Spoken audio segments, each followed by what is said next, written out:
Hi, fellow Framingham sports fans. I'm Dave Hornfischer, a Framingham sports fan, and I'm excited to welcome you to the new AFTV sports talk program called Framingham Fan to Fan. Our show will feature people from Framingham who are engaged in providing sports programs right here in Framingham. Our goal is to give greater visibility to their efforts, to foster both greater participation, but especially fan support. You know, going to a professional event in Boston is fun, but it's expensive, it's logistically difficult to get to, and who needs to support impersonal millionaires? You know, I never really knew Big Papi or Tom Brady. Our guest today is Chibuzor Ogbue, better known as Chi.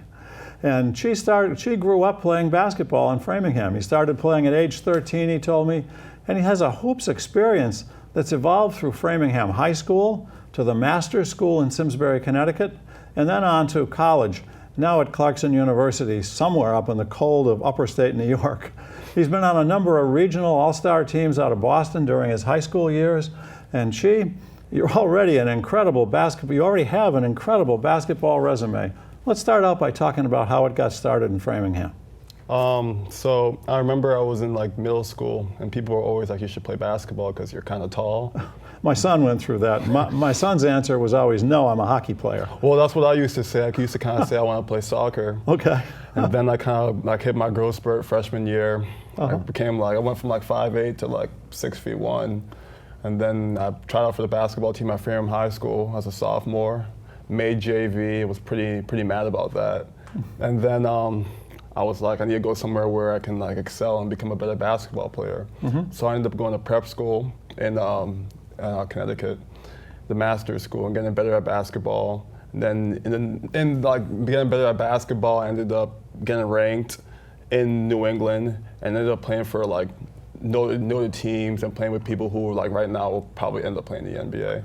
So. I mean, that's just an incredible experience. And over the course of the next few minutes, I'd just like to kind of touch on some of the details in there. You told me before that when you were at Framingham, you were just kind of getting started, and it was kind of a learning experience. And then you went to the master's school. What was sort of the motivation for going to a private prep school in Simsbury, Connecticut? So I transferred to the master's school because, like, the big thing was that most people who are like good at basketball, they left public school and ended up going to prep school. So I thought the only way to maximize my potential was to go play with people who are really good at basketball. Because if I had stayed at Framingham, I would have just plateaued like with all the other people who were in Framingham. So I felt that I needed to get to a level where I wasn't there yet, but being amongst those people will put me at that level. And was this an academic enrichment experience as well, or? Yeah, it was actually, because like at Framingham High School, it's such a big school. So it being a big school at Framingham High School, it's harder to focus, whereas at prep school is smaller. So like teachers pay more attention to you and you have more of a motivation. What was the size of the master's school? Several hundred? Like 300, yeah, K through 12. And then, so were there a lot of other basketball players there who were in similar experiences to you? And, yeah. And so was that a difficult transition in terms of quality of play? And it was at first, but I kind of just like I just kind of went through it, to be honest. You were at a point in your career of your basketball experience where it was working. Exactly. And then you told me that while you were at the master's school, in the summer you were playing in some of these elite Boston youth programs. Tell me a little bit about that experience. So in the summer, when I started in Framingham, I used to play for a team called the Metro West Ballers, and that was like just to play. Like it wasn't really a big team or anything like that. But once I got really good, I ended up being invited to play for a team out of Boston called BABC. So that was an elite. It's part of the EYBL, and we were ranked out of all the teams 20 in the country. So like a lot of my players, like teammates who play with me, like play at Florida State and Miami and Northeastern. So it's not like we were really good. And my coach Leo Papil is one of like the most noted coaches in Boston. He used to work for the Celtics. He works for the Clippers right now, actually. Really? Yeah.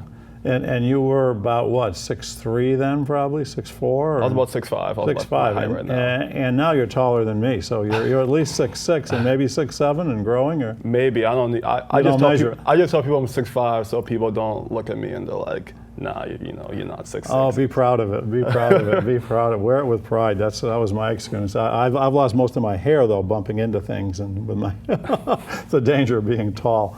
But so in these elite leagues, what was it all take place in Boston, or did you travel too? Or? Yeah. So the league I played in, like it wasn't like.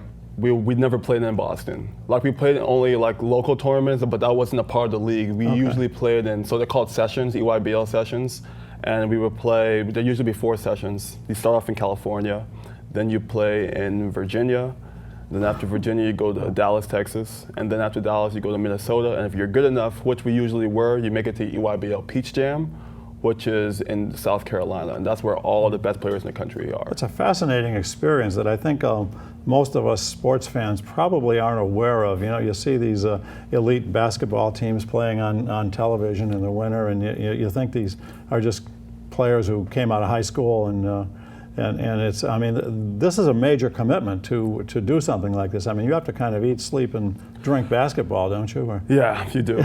It's a lot of long nights.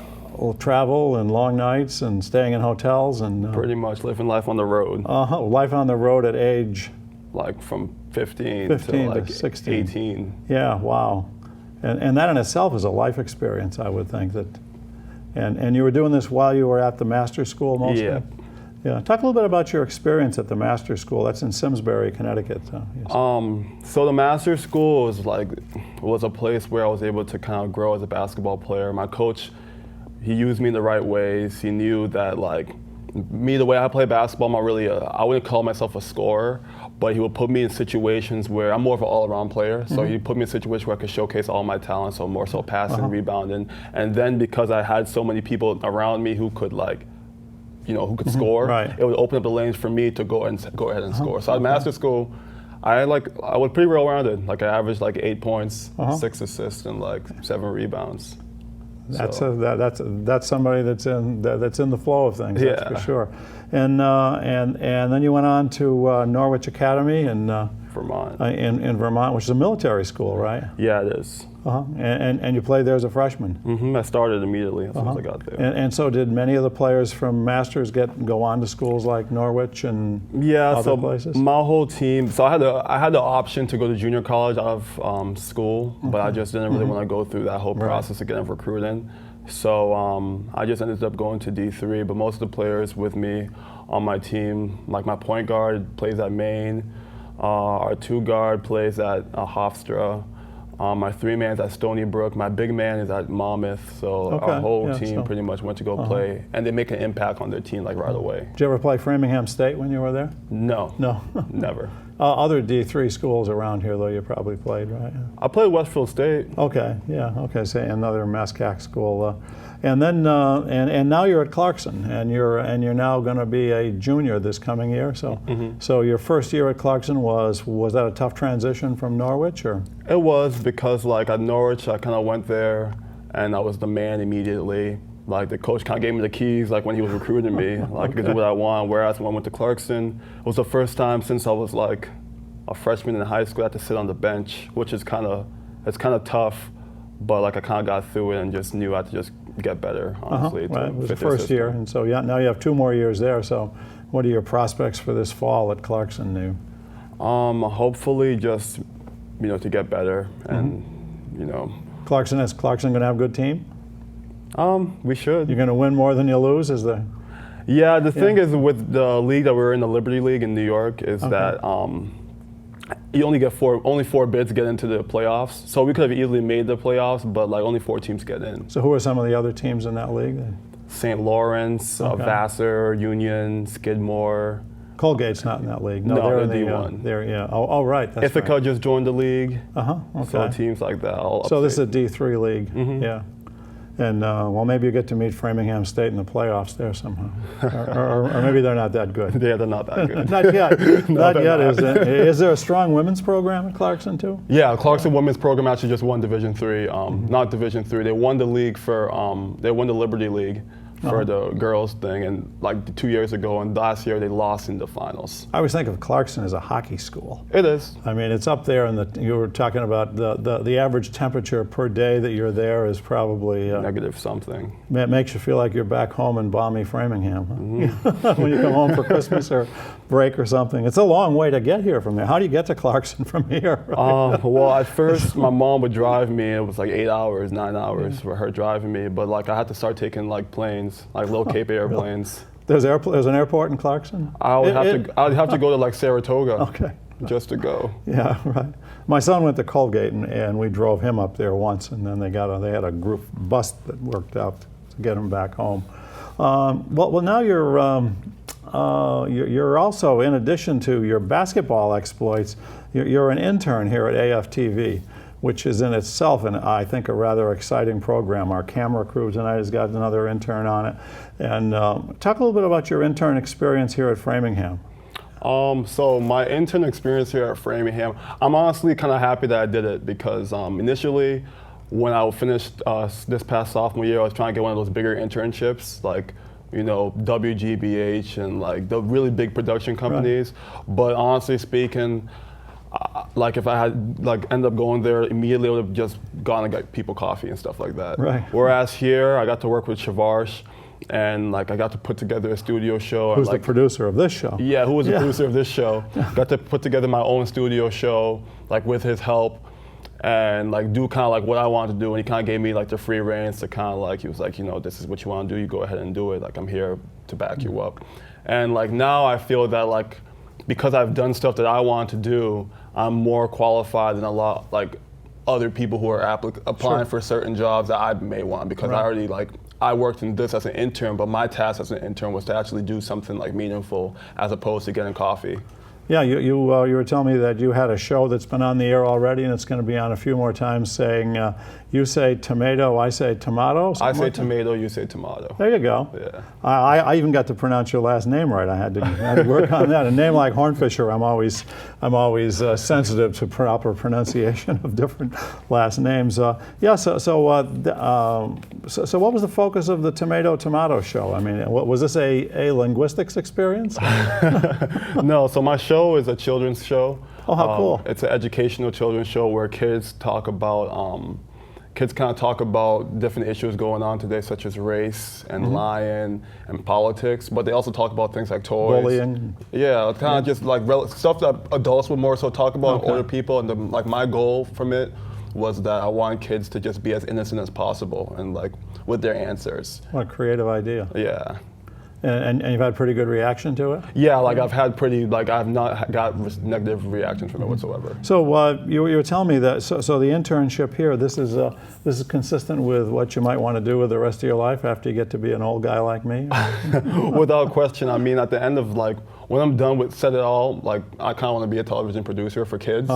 And that's why I like this internship, because it's kind of giving me kind of like a jump start already to kind of say, I kind of already am a producer. But obviously not on the largest scale, but you gotta start somewhere. So did you have a lot of kids involved in doing the show then? And, yeah, I had and then they kind of looked up to you as saying, I mean, everybody looks up to you, but I mean, they had a real sense of respect for a guy that's going to college and playing basketball. But in addition to playing basketball, you've got some real life objectives that.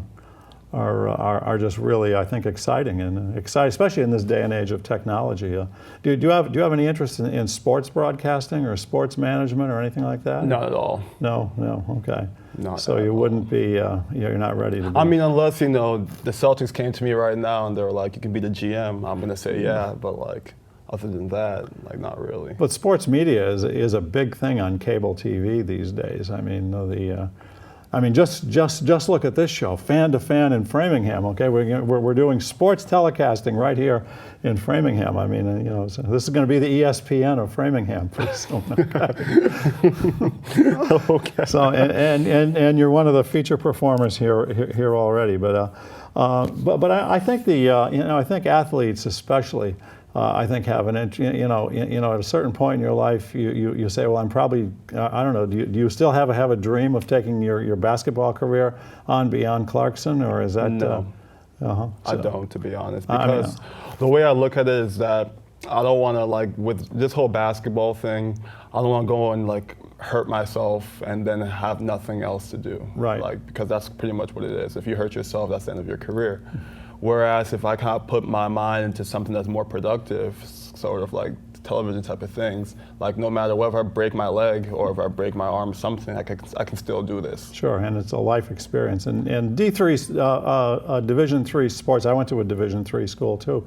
And I was talking with the athletic director of Framingham State here on one of our shows. And I think it's a unique sports experience at a D3 school. It is, because like, it's not really like you don't have a scholarship, but like you kind of do, but you don't. Like, depends on like, how much of an impact you're gonna make to the program, and then the coach can, slide you some money low key. Right. But like it's kind of like most guys there are like they're playing still because they love the game of basketball, not because, or like whatever sport it is, Right. not because for a scholarship. So people are a little bit more compassionate there and like play a little bit harder.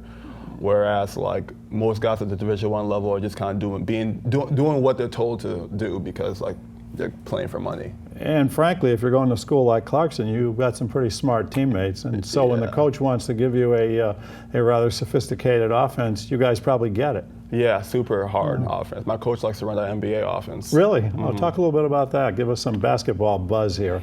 And, I mean, my coach is really big on, so at Norwich, my coach used to run the Princeton offense, which I used to like a lot more. Very slow. Yeah, slow, but that's how I like methodical. it. Yeah. Like kind of be more smart and whatever.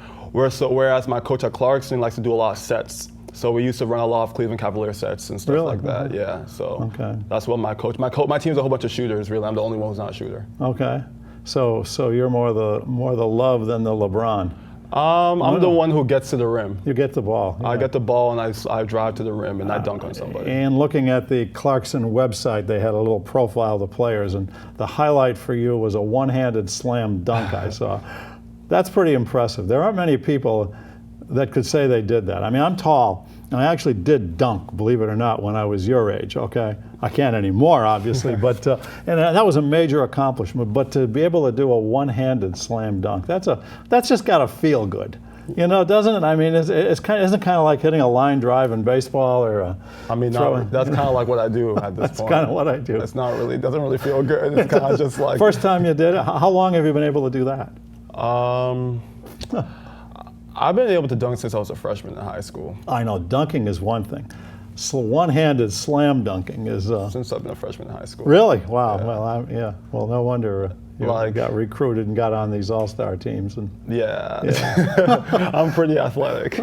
I can see that. You just kind of radiate that. And but I think I'm just interested in the way you're taking basketball into the rest of your life and connecting it with.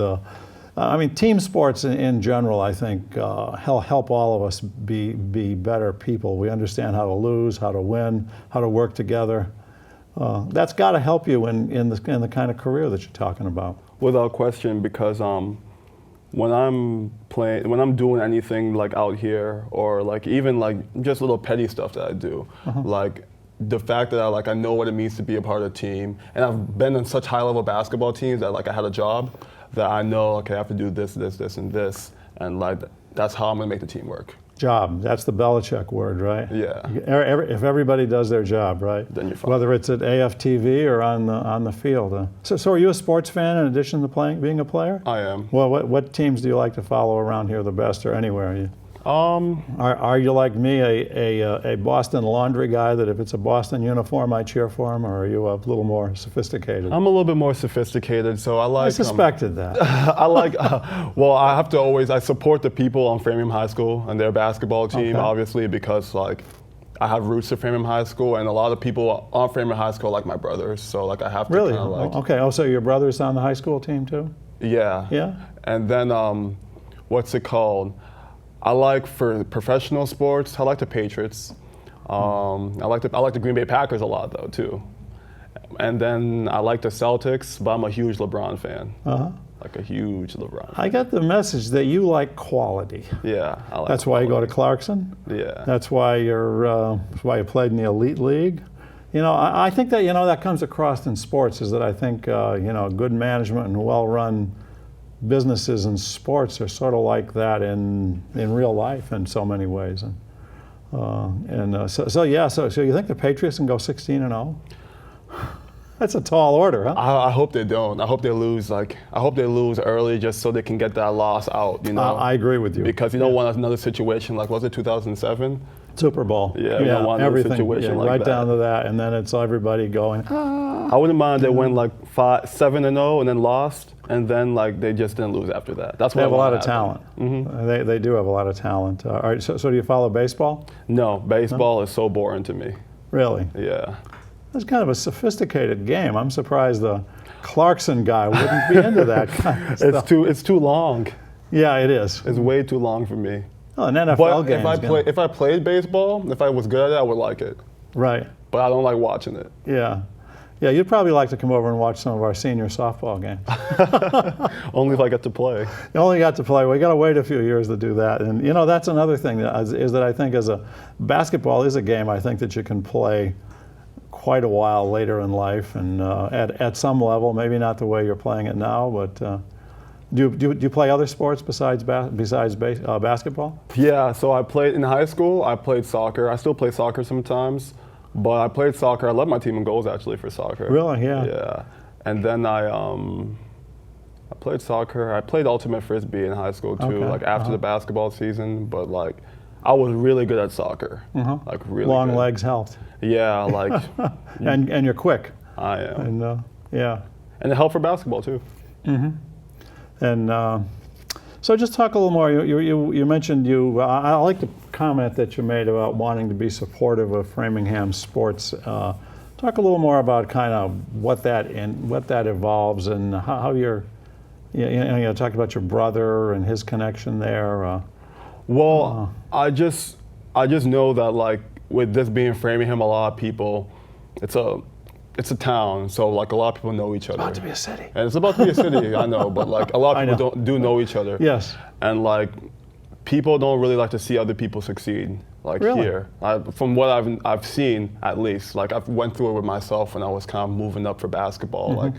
When certain people stay at a small level and you start moving up, people start looking at you with envy. So when I see the younger kids right now, I don't want to be that guy that's being oh, they suck. You know what I mean? I'd rather push them up so they can maybe, I don't know if they can experience the same, the type of experiences I've had, with basketball. So that's why I try to be supportive of Framingham High School, basketball, and Framingham sports in general, because when I was growing up, I didn't really have that support system. I only had a couple people. So I want to be that person who supports them. Yeah, you said you didn't start playing basketball until you were 13. That's about probably normal. Basketball is a big ball, and I think it's hard to start playing basketball when you're 12 or 10 in some ways. I'll tell you one thing: if I played when I was younger, we won't be talking about me trying to be a TV producer. Really? Yeah. You think you could have had a better start? Oh, Earlier. without question. Because the problem with me, and if you read it a lot, is that I have an IQ. I know how to play basketball and I'm good, but I played so young, so sometimes some of the stuff I do is kind of unorthodox. Okay. But that's because I just started playing. And I kind of got good kind of quick. Yeah. Okay. I mean, so what are some kind of situations that you've been in at Clarkson already that you think you might have? Well, let's be positive first. Talk about a couple of your better experiences at Clarkson, and then maybe a couple of things that maybe you wish you could have done a little differently. I always like to ask athletes that question. A positive. The best experience was maybe that dunk that I had because I didn't expect to play in the game, and then my coach kind of called me and he called me over and it's we're drawing this play up. You gotta do this, this, this, and this. And then when they do the play up, my teammate didn't pass me the ball, and I was like, okay, if my teammate's not gonna pass me the ball, he's gonna miss. I know, so I'm gonna have to go crash the board, and I gotta do something to make sure my coach knows that I'm not a scrub. Yeah. And as soon as I crashed the ball and I just got one hand on it, I was like, yeah, someone's getting dunked on right now. So I dunked on him. So that was probably my best experience at Clarkson, honestly speaking. You have a couple you wish you might have done differently, or shouldn't I ask you? Well, not really. No. Not really. Yeah. So I mean, you're going to be a junior this year, so you're going to have a lot more opportunity to play, I would think. Oh, right? without question. Yeah, you're going to be a starting forward, or is there somebody taller than you on the team at Clarkson? Or? Yeah, we have we have 2 6'8s. Really? Wow. And then I think they recruited us to 6'9", but like it's all relative. Like I've seen people they're listed at 6'8", and then I stand next to them and they're the same height as me. Unless I'm 6'8". Well, sometimes it's not so much how tall you are, but how big you are in here, right? And, exactly. Yeah. Right. And so you're expecting to have a good season at Clarkson, and well, then you have your senior year, which you'll be the big man on campus, right? So you got a bunch of underclassmen on the team this year, and yeah, we're a young team. We're a really young team. Our team is pretty much just juniors as the main group. We have 1 senior, and then the rest are sophomores and freshmen. So what's life like as an athlete at Clarkson? I mean, when you walk around campus, do people? Oh, well, when you're tall, it's easy. People say, "Oh, you must be a basketball player, I suppose." But well, I mean, not at Clarkson. It's kind of like it is what it is because so what? because like the hockey team at Clarkson is Division I, so they get most of the publicity there. Right. But like I'll say more so at Norwich. But Norwich hockey is pretty big too. But at Norwich, because more people knew who I was, and I started at Norwich and stuff like that, and like again, I got the keys to Norwich real quick. Like people kind of like see you and be like, "Oh, that's blah blah blah blah, that's Chi," you know. So being a college athlete though, like people do know who you are. You kind of have to watch what you do because like, you know, you can end up on social media or like people can say something about you and it can ruin you. Social media has got to have changed all of this stuff. I mean, you obviously didn't live in a world without it, so, but I mean, I think there's a whole, the media on connection on that is that different? I mean, is there a following of Clarkson basketball on Instagram or Facebook, or I'm showing my ignorance of social media. Twitter, yeah, Twitter is especially. I mean, is there a local press, student newspaper? They do Twitter stuff, but mainly they do most of their stuff just like on their own YouTube page and stuff like that. They're not very big with social media. So if I want to follow you this year, what do I have to do? You just go to Clarkson.com and you click on Watch Live Feed. Watch Live Feed. And you'll see me.